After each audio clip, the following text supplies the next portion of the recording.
Hello and welcome everybody. Welcome to my mock draft 2.0. I just want to say real quickly that this is filmed. I made this draft before the Orlando Brown trade with the Ravens and the Chiefs. So the Chiefs still have their pick, and it doesn't make sense because who I picked, but it's all good because it's made before the trade. So just keep that in mind.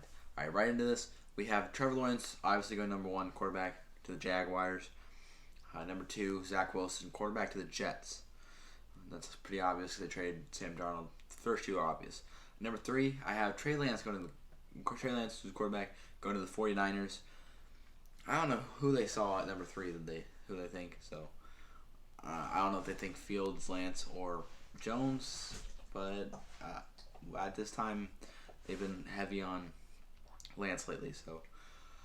Number four, I had the Falcons selecting quarterback Justin Fields.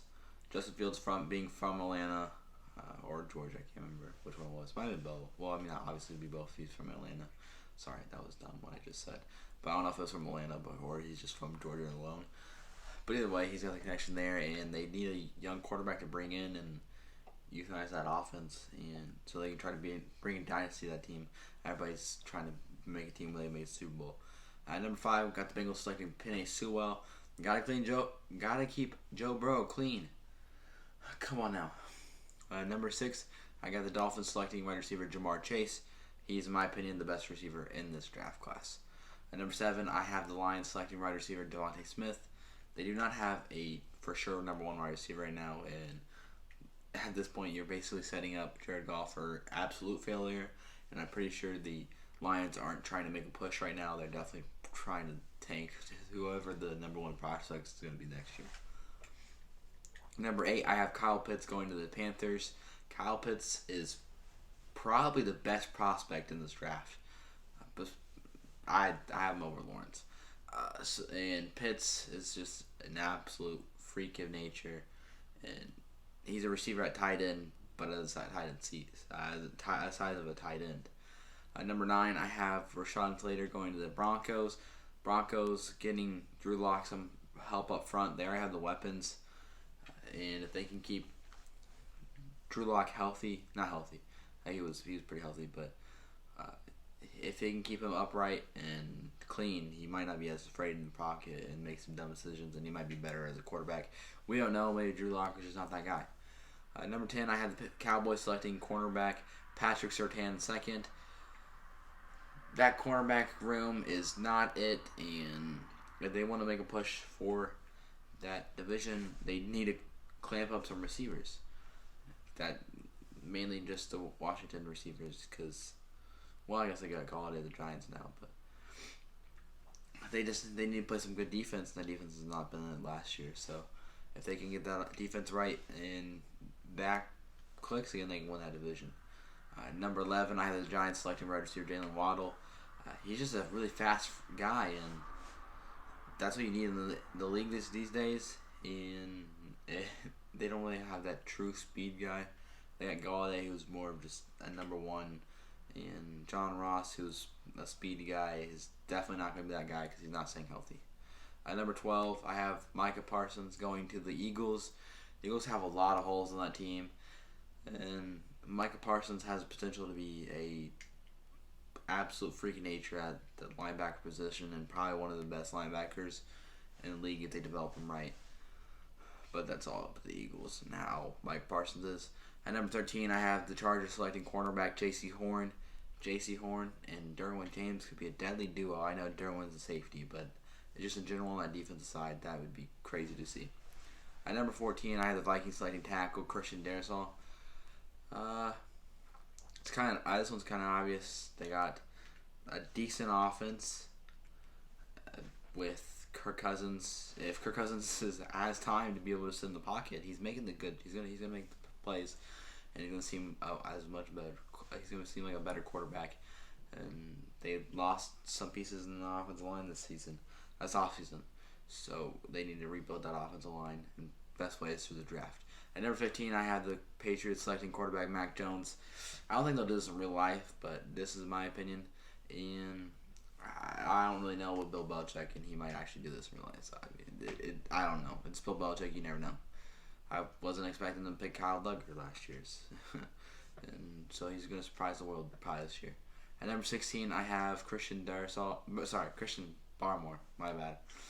Defensive tackle going to the Cardinals. Utilize that defensive line, and they need a defensive tackle. They got the edge rushers, they ain't got the tackles. Number 17, I have the Raiders selecting tackle Elijah Vera Tucker. They got rid of 4 of the 5 starting linemen in their last season. So they obviously want to rebuild that offensive line. And the best play is through the draft, like I said. I don't know why I keep saying that. But they want some youth in that offensive line, and he's that guy. And at number 18, I have the Dolphins selecting Azeez Ojulari, edge rusher. The Dolphins desperately need some edge rush on that team, and it just helps Byron Jones and Xavier Howard even more because the quarterback's going to make bad throws and under pressure. At number 19, I have Jeremiah Owusu-Karamoah, linebacker, Notre Dame, going to Washington. They need a linebacker, and he can be that guy. And he's fast, and I don't know. I don't think he's I wouldn't even count him as a linebacker. I feel like he could play any position you put him in. And, well, not really any position, but he's just a very versatile guy. Number 20, I got Caleb Farley going to the Bears, cornerback. They definitely need him after getting rid of Kyle Fuller. And that defense is championship ready. It's just that offense needs work. But they need a quarterback. And there's not a quarterback I see. Kyle Trask is definitely not a guy I see leading a championship as of right now. And so, I mean, maybe they get a good enough defense, they can carry themselves. At number 21, I have the Colts selecting Rashad Bateman. They need another weapon, in my opinion. T.Y. Hilton, he's a great guy and receiver, but for a championship team they're going to be wanting to fight for the next 3+ years to go to the championship, and T.Y. Hilton might be gone out this year. Bateman is huge and is also fast, and that's great in the NFL. At number 22, I have the Titans selecting Asante Samuel Jr. They got rid of all their cornerbacks this offseason, so they desperately need a cornerback. And Asante Samuel is there. I'd pick him from the Titans. At number 23, I have the Jets selecting edge rusher Kwity Paye. Carl Lawson, Quentin Williams, and Kwity Paye. That is not something you want to see It's not something you want to see if you're the opposing offense. At number 24, I have the Steelers selecting Walker Little, tackle. With them their offensive line being pretty old and losing a couple pieces in the offseason, Walker Little can hop right in there and keep them healthy, hopefully, and fall for the Steelers. Not saying for me, hopefully, but if they want to go for the championship.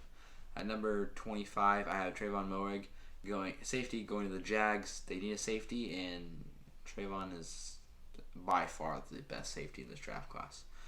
Number 26, I have Jason Owe, edge rusher, going to the Browns. Garrett, Clowney, and Jason, all same team. Someone's got to go one-on-one with someone, and I'm pretty sure they can win that battle. Or they're forcing a running back to block also, and that limits the options for the quarterback. Their defense is so great, and it just adds more to that defense. At number 27, I have Elijah Moore, receiver, going to the Ravens. I just feel like it's more awful that the Ravens have drafted. This is probably the receiver they would draft. Small, fast guy. At number 28, I got Terrace Marshall Jr. going to the Saints, receiver. They don't really have a guy to pair with Michael Thomas, and that's kind of what their offense kind of lacks. They need a tight end, but there's not a good tight end, I'd say, other than Pitts, that goes in the first round. And Terrace Marshall definitely bumps that offense. And Jameis Winston, you don't know what he's going to do this year, and you want to set them up for success. And they definitely have a championship team still if they have if they play the way they could. At number 29, I have Greg Newsome the second, going to the Packers. He's a cornerback. Kevin King is not it. You saw in the NFC Championship game, and they need another guy to pair with Jerry Alexander, and Greg Newsome is that guy. At number 30, I have the Bills selecting Jalen Phillips, edge rusher. They didn't have much pressure in the AFC Championship after the first quarter, and Mahomes was just chilling on the backfield, just throwing absolute dimes to his receivers. At number 31, this is where I had this before I did the Orlando Brown trade out again. I had him picking tackle Dylan Rudums, just because they didn't have a tackle at the time, and now they do. But number 32, I have the Buccaneers selecting Taven Jenkins. They just get a better offensive line for Brady. He's just going to have more success with those weapons on the offense, and helps Leonard Fournette and Ronald Jones do even better running the ball, and just sets up more. And that defense is pretty set, in my opinion. So I just feel like Taven Jenkins is the most reasonable pick, unless someone trades up for that pick. But that was my mock draft 2.0 and my 3.0. My third mock draft should be out on Wednesday. Alright, thank you guys for watching. Peace.